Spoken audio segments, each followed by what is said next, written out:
Founders, welcome back to the 0 to 5,000 podcast, where we obsess over the convergence of human potential and business results.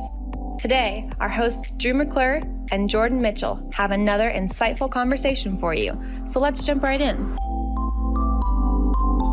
Okay, founders, welcome back to the podcast. Today, we are joined by EJ McCoy. As the CEO of Chorbie and Scoop Soldiers, his mission is to revolutionize the home service industry through the power of technology and franchising. He is dedicated to innovating both the client and franchisee experience, thereby adding value to people and his industry. And today, joining us is EJ to tell us how this whole thing got started and where they are today. So thank you for being here, EJ. Thank you for having me, Drew. Appreciate it. It's a pleasure. So we got two businesses here, huh? Yeah. How did this get started? How'd you get into this? Well, it's a lot more than two businesses, but yeah, for the sake of right now, we'll just say two businesses. Love it. Love it. Have you always been a serial entrepreneur? How did you find your way into this? Yeah, like most things, and of course, I always joke. I have one keynote that I'm kind of okay at giving, and it's called "Not the Sharpest Tool." And part of that is part of my story is that by no means have I ever really been the first to anything, or have I ever really, frankly, been that special at anything.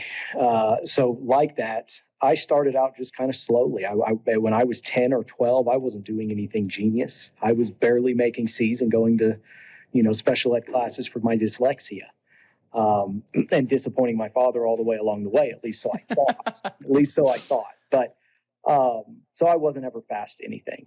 But it started early. I always had an interest in ambition, and financial ambition, frankly.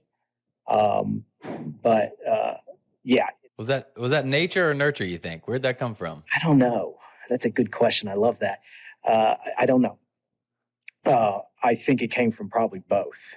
Yeah. My dad, I think, had a lot of ambition. He's a retired fireman. He worked here in the Dallas-Fort Worth area, retired 30 years with the fire department, but he always had other side work going, and he could have done way more with it. Unfortunately, my mom passed away when I was young, and so he really became a dad outside of being a fireman. So he and I have talked about that. He was definitely ambitious, but life went in a different direction for him. Sure. But a lot of it is ambition, I think. But and to that, that's where my start was mowing lawns, and I never really stopped mowing lawns. We mow about between two different brands, Chorbie and another brand that I'm really a silent partner in, Executive Lawn Care, but a company I bought 10 years ago with my partner at Chorbie, and we spun this company off into a kind of a competing mowing business to Chorbie. Huh. That was part of just being an ADD entrepreneur, and things don't always turn out the way you initially envisioned them. At the time, things were going to go in a totally different direction than what Chorbie became. Yeah. So anyway, I ended up with this mowing business called Executive Lawn Care that I'm a silent partner in. And so between those two businesses, Chorbie and Executive Lawn Care, we now mow about 6,000 lawns a week here in the Dallas-Fort Worth area. Wow. All residential, almost all residential. Okay. Let's back up a second. So how does it go from you just doing that probably as a teenager making some extra cash, type of thing, to it's now a business that you are running and scaling?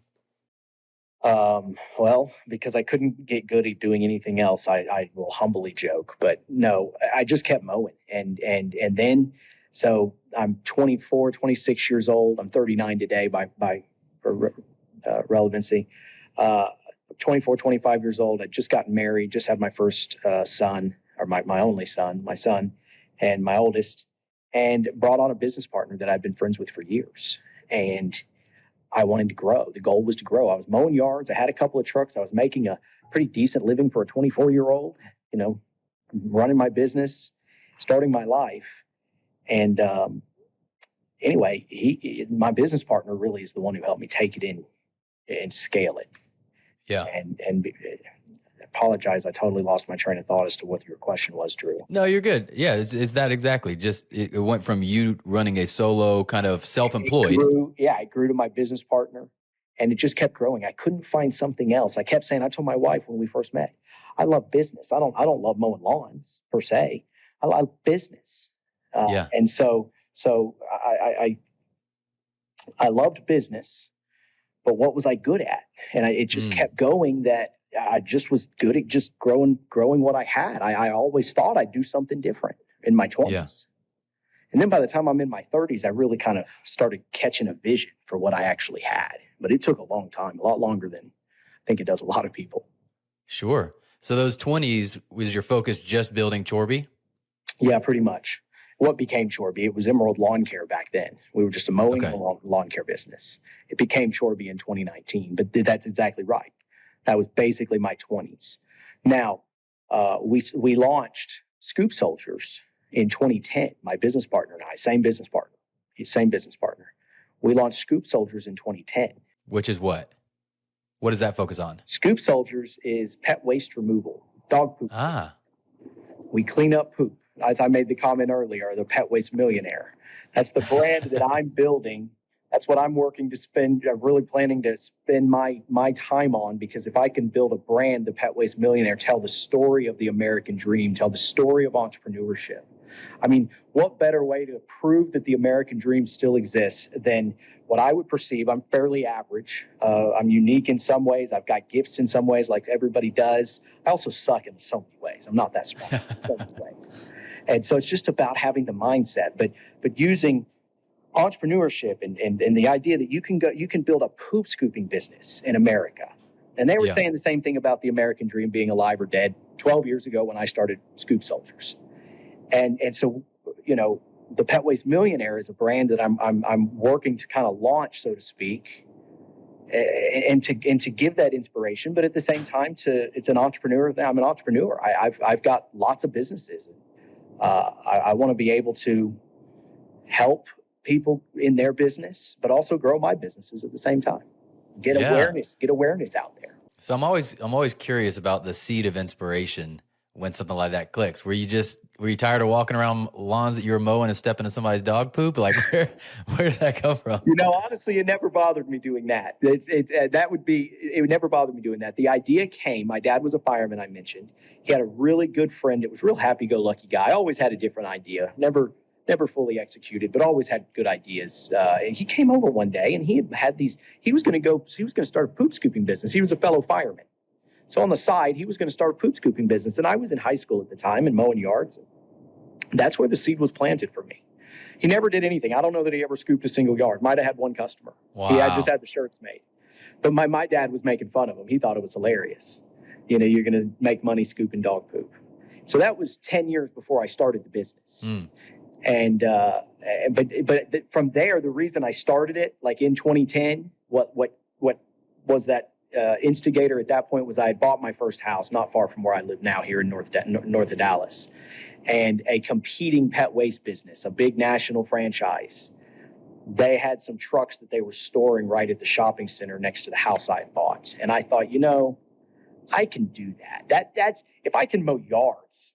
This can be done, and I can kind of tack it on to, and so that's where it was born, was seeing competition and saying, I think I can do that. Yeah. I just noticed, if you're listening, behind EJ is a red dog bone that says, "We scoop poop." Yes. We scoop poop. We got to get the awareness out there for that right there. By the way, before I just spoke to you, have you ever had, because you didn't know I was in the pet waste removal business. That's our biggest business, by the way. Really? Chorbie's what I started. Yes, Chorbie's what I started. But Scoop Soldiers is double the revenues of Chorbie system-wide. It's franchised almost 100 franchises nationally. It's in cities coast to coast. We're not in California, but we're in Seattle, Portland. We're all the way into Florida, North Carolina. Wow. So it's the biggest. And that's a testament to Scoop Soldiers does one or two services. That's it. It's focused on one or two services. Okay. It's not as ADD as me. Yeah. Chorbie speaks to more of my ADD. It's an entrepreneur's dream. Chorbie is, in the future, every home service business you can imagine. If there's a service truck, if it's a vehicle with four wheels that drives up to somebody's house, that's Chorbie in the future. It's not yet, but it's in the future. So it's bit off a lot, and it's got a big foundation to lay. Whereas Scoop Soldiers is just focused, laser focused. simple, simple service. The biggest challenge with Scoop Soldiers is awareness. So many people don't know. That's my question. Had you ever heard of this industry before I just mentioned it? No. Oh, yeah. How does it work? Like, so I got a dog. I got poop in my backyard. Like, how does the actual service work? Just like your mowing service. You have a lawn. Yep. Do you mow it or does somebody else mow it? I mow it. You mow it, but you Yeah. could hire somebody, right? You could just go to, you could just go to Google and search mowing service near me or mowing services, sign somebody up. Same exact concept. 80% of our business or so is weekly service. The other 20% is split up from twice a week, 3 times a week, all the way to even every 2 weeks, which is much less. And but we just come in the backyard, clean it up, leave. It costs about $20, depending on the market you're in. Seattle's a little more, about $25. So a few other markets are $23, $24. And how well are those franchise owners doing? Are they finding it taking off in their city? Absolutely. So we have a unique system in our expansion. A lot of our franchisees, some of our franchisees launched from no clients. And whether it's Tucson here recently, we launched in October. They're doing fantastic, getting out there. And it's just getting awareness out there that your brand exists and that the service exists and getting that awareness. And they've done a fantastic job. We've got Southwest Florida, Fort Myers area that launched around that same time and multiple others. These launched from 0 clients. And are building their business using our brand. We provide the command center, so to speak, for them. That when you call, you're getting us as the franchisor. So we're providing an enormous amount of support Shared there. Services. We're also plugging in. We're plugging in the marketing. So we're doing we're doing digital marketing campaigns on your behalf and with you, and taking our experience and our brand and just plugging it into your marketplace. Wow. Same concept Chorbie will eventually be. It's really the same concept Chorbie will be someday, but Scoop Soldiers right now has done that. But what we really did that was unique, to answer your question as to how well are they doing or are they doing well, is we built the businesses corporately. We went into Las Vegas and we went into Phoenix, my business partner and I. For Phoenix, we even drove the truck out there ourselves and scooped the first 2 homes, and did the same thing in Oklahoma City and Tulsa and Austin. My business partner put 20,000 miles on a truck in 6 months when we went to Austin and Houston, because it was literally we just started scooping.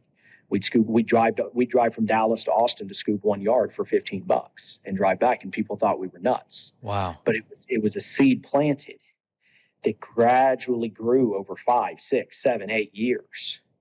And so 5, 6, 7 years after we launched Austin, for example, we were franchising, and we started franchising the markets that we were already in and producing revenue. And we were able to engineer and architect a plan to help get team members that were managing 70 trucks into their own franchise for us, and make it to where the economics worked for them. It was mutually beneficial. And so we have about a third to maybe half of our franchisees are former employees, but then the other half came in.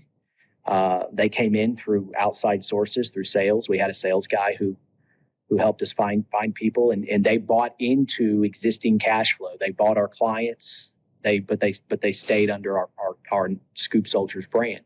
Was there a moment where it went from, this is fine, like we're growing, we're maybe a little profitable, to we just figured something out and now we're off to the races? Was there a moment like that, or was it just kind of steady? Those moments are usually also right alongside, but it's always, entrepreneurship is always a challenge. It's always a fight, and then there's always a next one. But yes, for example, we started doing this years ago, but it wasn't until this last September, we had our first franchise conference. We had 10 of our 15 franchisees. We had 10 to 15 franchisees. We had about just under 50 territories operating, but we had 60 territories operating corporately that we had started. We hadn't awarded to a new or existing franchisee yet. So we had this conference in September, and my eyes were opened up at that conference. We had been kind of laying some groundwork for this, but from that conference in September to the end of the year, we were able to award 46 of our 60 corporate-owned territories across the country to these existing franchisees and give them massive expansion opportunity, especially for the long-term growth of Scoop Soldiers. As we, some of these markets are brand new. We've only been in them a year, but get them in those markets to where they're doing what they do and operating in each market, and allow us to focus on the brand and the mission of going out and talking about the pet waste industry and getting awareness out there that it's, that it's a service, that we provide this service, and I mentioned earlier how I got into the business. We're now a major competitor. We're in the top 3 or 4. I got in. There was this competitor that was a national brand franchisor. I got in. I was inspired by getting in because they had these trucks sitting around the corner from where I lived. And fast forward that 12 years later from where we're at now, they had been in business about 10 years at that time. Okay. Fast forward, we're a direct competitor size. There's only about 3 or 4 leading pet waste businesses in the country. And by different measures, we're 1, 2, 3, or 4. Wow. With that brand and various other brands. So it's a big business, is my point. Yeah. It's a much bigger business than people realize. But we got to get awareness out there. There's not enough dog owners that know the industry exists. Yeah. Well, first off, does the show Dirty Jobs still exist? Because that would be no doubt. That would be a perfect thing for you guys to get on. No doubt. And you're right, no doubt. But at the same time, it is a misnomer in some ways. It's not that dirty of a job. Right. I always joke that if I was starting over, I didn't like mowing lawns, as I mentioned earlier. It's just what I knew how to do to make the most amount of money for the time that I was spending to work. That's how I stayed mowing yards, because it's like I can get $25 a mow here in suburban Dallas, $25 a mow. It takes me an hour less. That includes maybe some drive time. I couldn't make that when I was 18, 19 years old in 2006. Yeah. It's always been a time for money thing for me. But the barrier to entry is very low, is my point. Yeah. For both types, mowing or Scoop Soldiers and pet waste removal. Well, I'm curious about this because you had two different kind of entrances into different markets. Your lawn care one is entering into one that has plenty of competition. It's not a new concept. Everybody knows about lawn care. Everybody's probably got a lawn care person, and you had to break into that. The other one, yes, you had competitors, but I'm sitting here as many people going, I didn't even know this service existed. So it's much more of a blue ocean, What was the difference? That's what's fun about it. Huge difference. But one of them, I was rewarded with the blessing of being in a place that was constantly growing. Ever since I was a kid, growing up here in Collin County, we're one of the fastest growing. We've doubled in size in 20 years since I was an adult. So I've been awarded to, answer your phone, services, answer your phone and address the problems that your clients have and solve those problems. And you're going to grow, run your business properly, handle your finances, learn how to deal with people. I had to learn how to deal with people mostly. But you're going to grow naturally.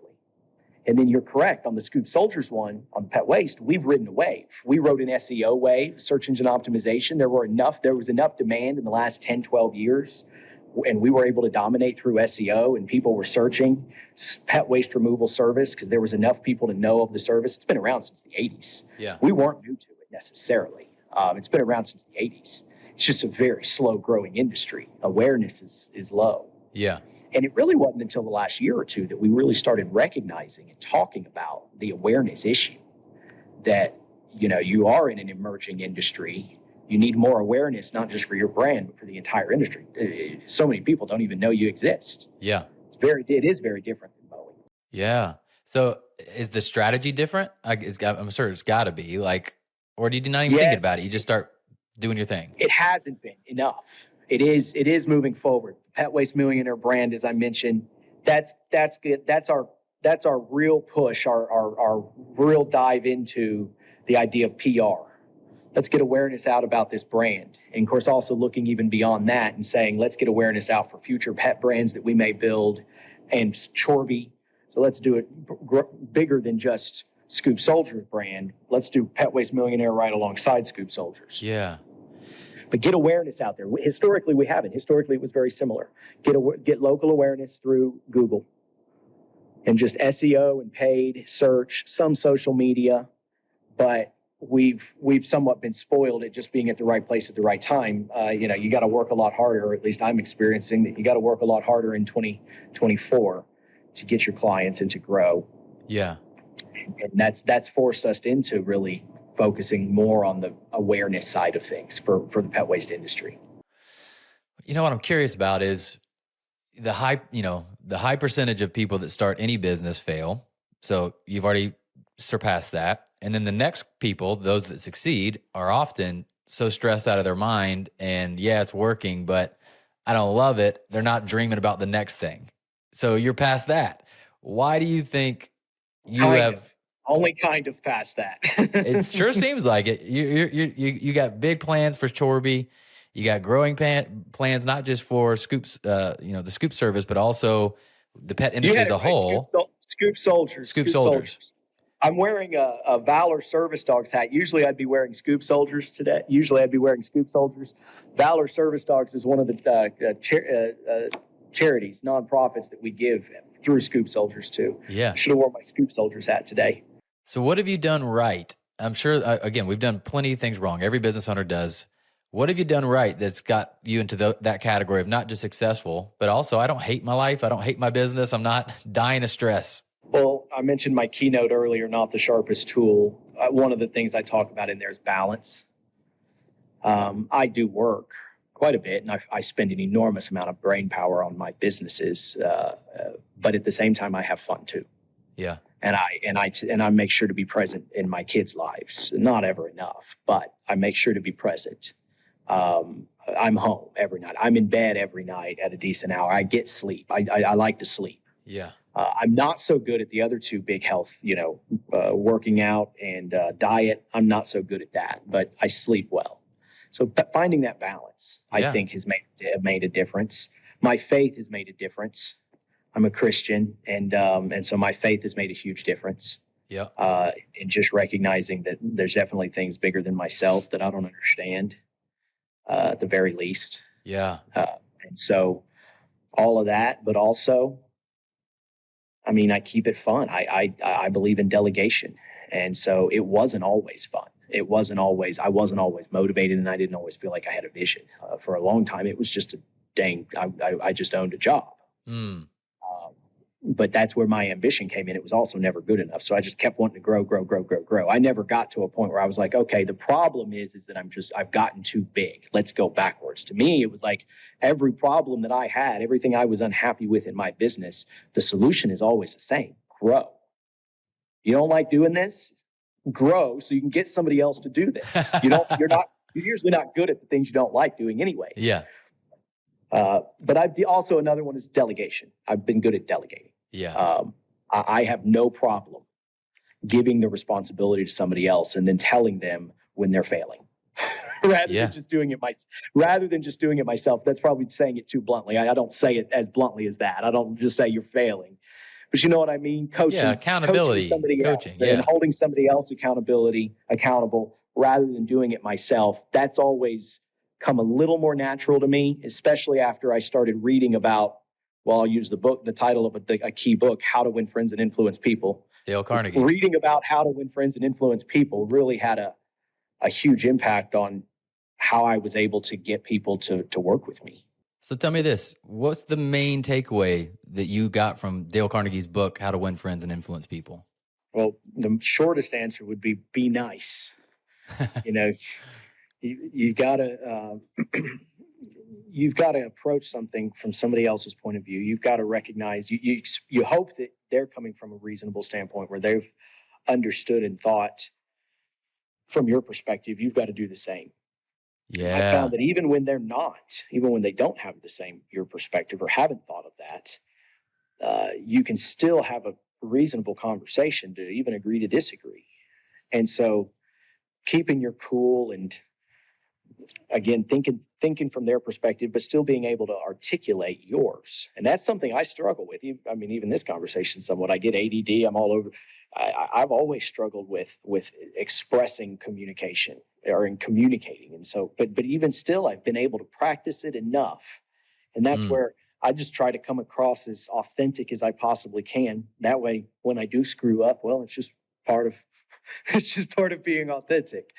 Yeah. Or when I see a squirrel in my brain and gets distracted. And so, but even in that, you try to be likable, be nice, understand from other people's perspective, and but also figure out how to voice your opinion, how to firmly, and that's the hard part, weaving that, how to firmly talk about, especially when there's a disagreement.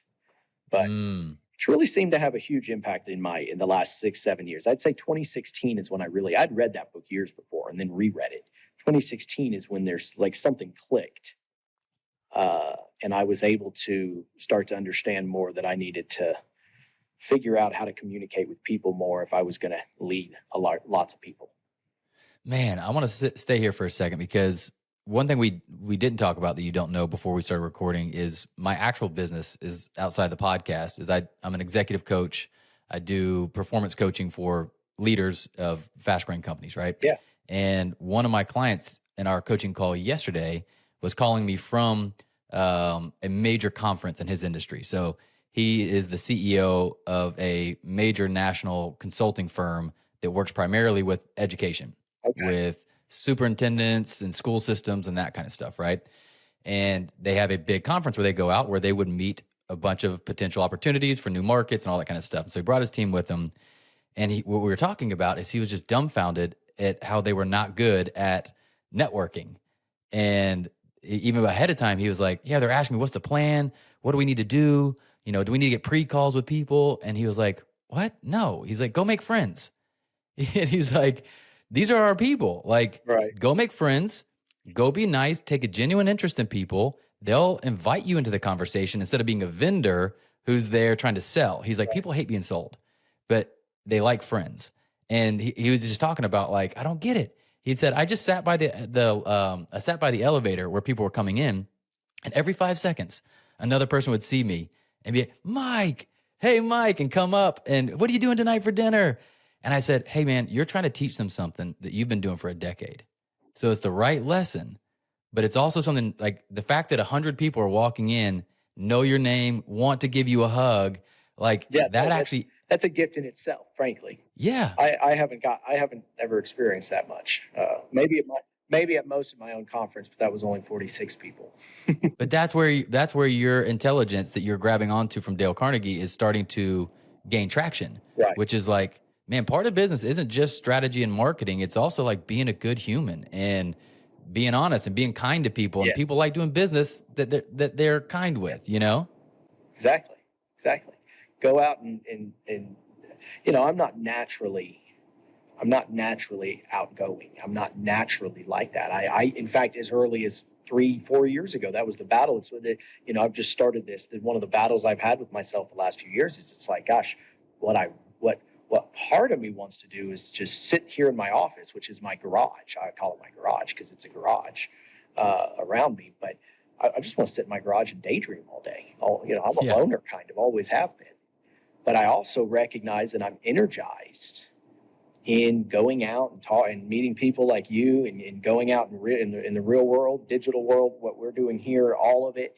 And I love talking business. Like, people get shocked when I tell them I'm actually introverted, because they're like, well, hey, you're introverted? Because same. It's like, yeah, because once you get me talking business and talking about these things, when I'm passionate about it, I can talk about it. Start talking to me about the Cowboys, and you're only going to get a few things, and then I'm going to lose interest. Yeah.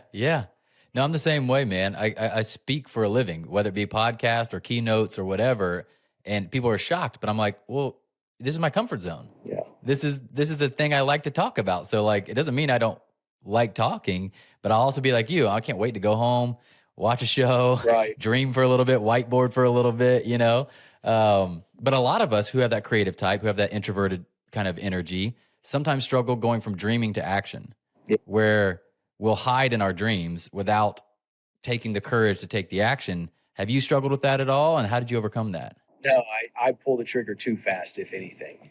Interesting. A lot of people do that too. A lot of people pull the trigger. They're doing too many things. They can't get focused. I struggle more on that side. Got it. But I've always pulled the trigger fast. I I've tried to, just using the same tactics that I mentioned with Dale Carnegie, I try to like psychoanalyze myself. You got to be careful in that. I shouldn't recommend that too much because you got to be careful. Yeah. But I try to understand, why am I making this decision? What's the purpose? Is there long-term benefit in this decision? But or at least be self-aware when I'm buying something or doing something because I just want to do it. At least be self-aware and kind of own that. Don't try to hide. Don't try to hide that. But What's the danger? I want to go back to that a second. What's the danger in psychoanalyzing yourself too much? Well, the danger in that is you won't pull the trigger. Yeah. The danger in that is you won't pull the trigger. Sorry, I thought you were going to say something else and say what's the thing that you do that you know you shouldn't, but you should anyway. I'm not saying it. I was going to say cars because I pull the trigger and I like to. I'm the guy who has a different car all the time because I just love cars. I shouldn't. It's bad. I psychoanalyze myself every time I get it. Why is it bad? Well, because it's expensive. It's expensive. It's not an appreciating asset. Let's put it this way. If I hadn't spent so much on cars, I could have bought a bunch more real estate. And in Collin County, where I live, that would have been a lot more money now for me as an entrepreneur to deploy elsewhere. But yeah. I have a soft spot for and a love for cars. But hey, consider this. Money's not the only game in life. No. Right? So and it's not every decision. You don't know how long you've got. So you got to go back to balance. You got to find that balance for yourself. Yes. A lot of people, it is very wise for them to be extremely conservative and save and wait until 10 years from now or 20 years from now when they've saved for that thing. That's good discipline. I highly respect that. Others like me tend to pull the trigger a little faster on things. I think that it's different for everybody. Same thing goes, circling back, same thing goes for business.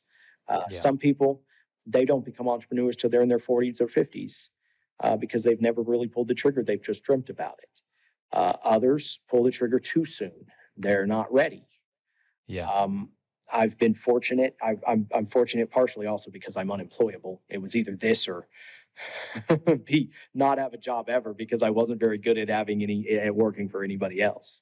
Yes. But mine is I've always been very, very quick to act. I did a podcast episode on this years ago where I was noticing the same thing, that there's those of us, the cadence would be ready, aim, fire, right? Yeah. The ready, aim, fire, and it all has a good cadence to it.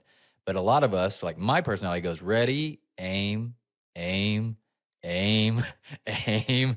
Like, come on, when are you going to fire? And then there's some like you that are ready, fire, aim, right? It's like fire, ready, aim. Sometimes it's fire, ready, aim. Yes. And so we're all coming from a different side of the spectrum. But again, man, like there's 1,000 ways to be successful. Like you've got one business that's diversified when people say you need to niche. You've got one business that's really focused and niched where you could feel the pressure to diversify, and you're finding a way to make both businesses work, right? Yeah. Yeah. And we've actually got, so I mentioned that we've also got the mowing is also niched over at Executive Lawn Care. There's a niche in that. Mowing and shrub trimming. That's all we do at Executive Lawn Care. And there's a reason for that. It grows and it tends to be more profitable when it's highly focused. Chorbie's really expensive to try to grow so many different businesses simultaneously. Yeah. That gets expensive really fast. The infrastructure. And so actually that's the other business that I haven't even mentioned is White Picket Team Management. And White Picket Team is management consulting and accounting. But really where it started in 2019 is it consolidated our businesses, so to speak. All of the HR consolidated to this business. So HR at Scoop Soldiers, HR at Chorbie, HR at any business that I was involved in consolidated to White Picket Team Management. And all of the accounting consolidated at White Picket. White Picket is basically, again, anything and everything that Chorbie or Scoop Soldiers could possibly need. White Picket can provide and has provided since 2019. So in the last 6 months, White Picket started going and getting at bookkeeping clients because we're really good for home services specifically. Home services and like pet waste removal services, pet businesses, these types of businesses, the things we're already doing. We're offering that service. And we've begun offering management consulting. I've got a gentleman that's working with me. But actually, he was helping me with setting up the podcast here, Ben Gonzalez. So he's building that business as a future partner. as a management consulting, accounting, you name it, anything that we can help in the home services industry, professionalize this industry, bring awareness and the mindsets that have helped us grow. That's what White Picket's goal is. Cool. 4 businesses. Yeah. We started off with 2. I'm only the CEO of 3. Okay. That's amazing, I man. always joke about that, but. Well, listen, I know you're being a little self-deprecating, but I do like the example of, hey, I was a C student, not an A student. I didn't feel particularly talented in any one thing, not the sharpest tool in the box, but you have sharpened a few of those tools. What do you think are 1 or 2 of those tools that you do have that you've sharpened over the years that serves you the best in running these businesses? Well, the gift that I have that I've always had is I'm a dreamer. I dream. Yeah. I again, if you're not careful, it's not a gift. It can be a curse. But I live in the future very much, so I can see, and even as a kid, I can remember daydreaming about things, and then as a young adult, I can remember really believe it, almost feeling like what I see I'm not being sure it can happen, but I had to make it happen. That drive. But that dreamer and the drive and that I'm going to figure it out. Then also the fact that you mentioned I'm self-deprecating, the fact that you got to realize and be self-aware of yourself and what you suck at and when you're wrong.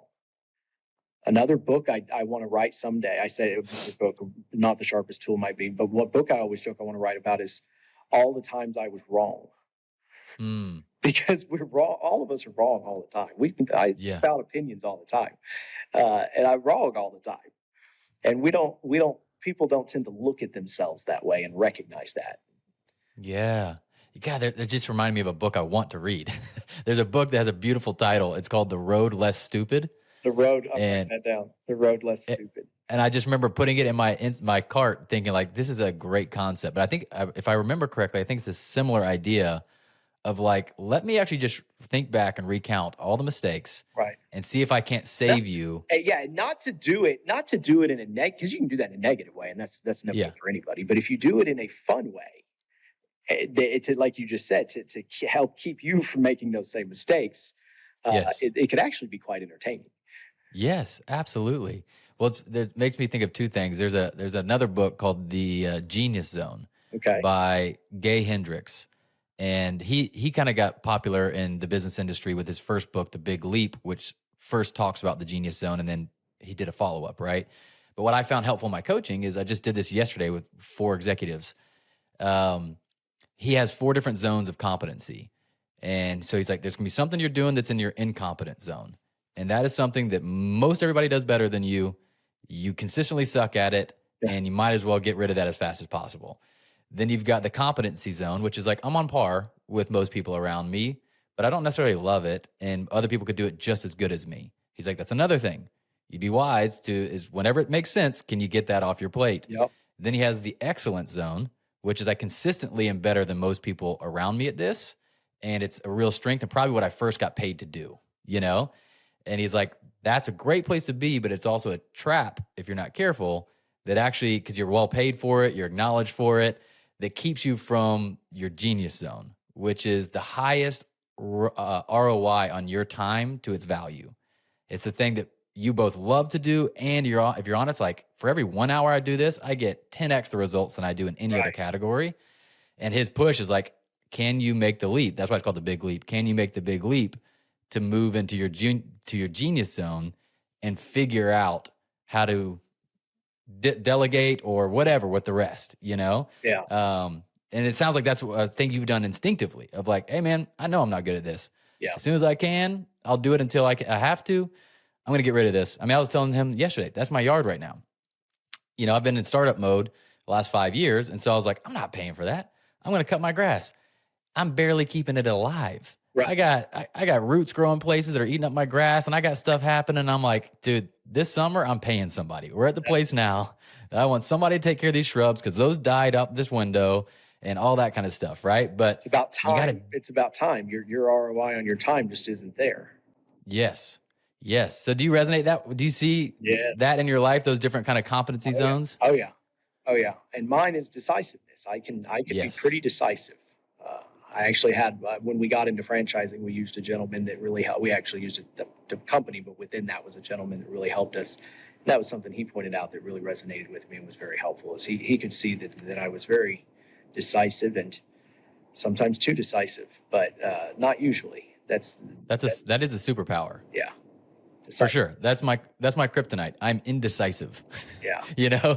I'm fantastic with content and communication and coaching and that kind of stuff. But like, I mean, this year, my wife said, one request, will you be more decisive this year? I was like, I hear you. One of my best friends, he works with me. He's my vice president of business administration. He handles all of our insurance, all of the details, anything that is fine details. So whether it's the government and regulation and insurances, or compliance and HR and that sort of thing. But he's like that.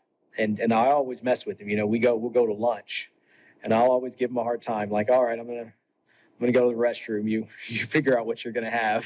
Yeah. He's like, I don't know. Maybe it's this, maybe it's that. What am I in the mood for? Yeah. I love it, man. Well, final question. Franchise is a unique business. Sometimes it can be a nightmare and other times it's the key to truly scaling your dream. And It sounds like you guys have started to do this well. What's the biggest thing you've learned about doing franchising well? Well, we're still learning, I'll first off say, when it comes to the franchising. I mean, we're 5 years in, but our early years were very unique in that we had people we had already known and worked with for a long time and or employees, or former employees that were now franchisees. So we almost had it too good. And now we're just getting into the stage where we've got a dozen or more franchisees, 100 territories. So they're big. They all got a lot of territories on average. We're just getting into the season of our franchise business where we've really got to be people oriented. We've really got to, we're challenged every day by our franchisees, which this is the beauty in franchising. I love it, but it also can be challenging. But you're held accountable by your franchisees. They're key stakeholders. They have a huge stake in your business. You're accountable to them. They're accountable to you. And so there is that natural friction in that. And that's where franchising, I think, where you alluded to, it can be a challenging too. It can be really tough. Yeah. We're still navigating that, but so far it is huge for scale, for achieving the goals and our dreams of doing what we want to do. It's huge. And it also speaks to what I've always believed 20 years ago, and that is in the power of entrepreneurship. It incubates that spirit of entrepreneurship through your business basically forever. If you think about it, because you've got entrepreneurs, you don't have just one, leader. You got hopefully dozens and hundreds, depending on your franchise model. Yeah, I've heard a phrase that was intrapreneur. It's when you're innovating inside the existing thing, right? So it's like Exactly. You're the entrepreneur that created the opportunity, but then you've hired and empowered entrepreneurs to keep innovating and creating new service offerings or excellence, where something could grow. So, man, is this a good time? If someone's listening, right? If someone's listening and they're thinking, I thought we only we only started tech companies now. We only start software companies now. Is this a good time to do service and blue collar industries?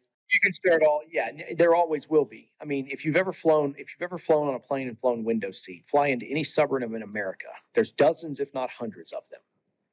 Those properties need maintained. I was never fortunate enough to just start buying real estate so it can sit and appreciate, but I was able to start mowing yards and build that asset and on those pieces of real estate. So you got suburbs all over this country that need plumbing. Average plumber is 60 years old. Wow. Average plumber is 60 years old. Nobody speaks about that. So imagine you fly into it. I use the flight because I fly quite frequently, and I think about this. You've got all these suburbs, hundreds across the United States. Average plumber's 60 years old. There is, and I'm using that as an example. Electricians are the same way. HVAC technicians to a lesser extent. Home services is economic. It is an economic opportunity that is just this silent giant. Wow. Makes total sense. Well, and I love the simplicity of it. Like, it's something that you can get good at, that you can just master some basics of like client relationship, marketing, and the service you're providing without having to invent some new app or the new Uber of something, right? Yes. So exactly. Good. And I hated it for the longest time. I hated it I didn't see it for the longest time, even myself. Really? I thought that's why I thought there was something much better for me. I'm not just gonna be a lowly lawnmower business owner, and I'm patronizing myself. Yeah. I just didn't see it. But there's absolute opportunity in any and all of the different home services. Love it. EJ, man, thank you so much for being here. I was going to say it's better than any retail type stuff because of the risk, but yes. Yeah. Well, that's what I was asking. We assume it needs to be a software, it needs to be a tech, it needs to be on stores, shelves on stores. I'm like, that's not the only business in town. I'm looking, my neighbor is one of the richest people in our town, and he owns a lawn care service. Exactly. There's something to that. Yep. Awesome, Exactly. bro. Hey, well, thank you so much for making time to be here and sharing your story with us. It is truly remarkable what you're building and what you're scaling. And man, I can't thank you enough for it. And Drew, thank you. It's a pleasure. I appreciate you having me on. Yes, sir. Founders, thanks for listening. We hope you enjoyed it. Make sure you subscribe to the podcast and hop into our monthly founder email so we can ensure you stay on the edge of peak performance and massive business results.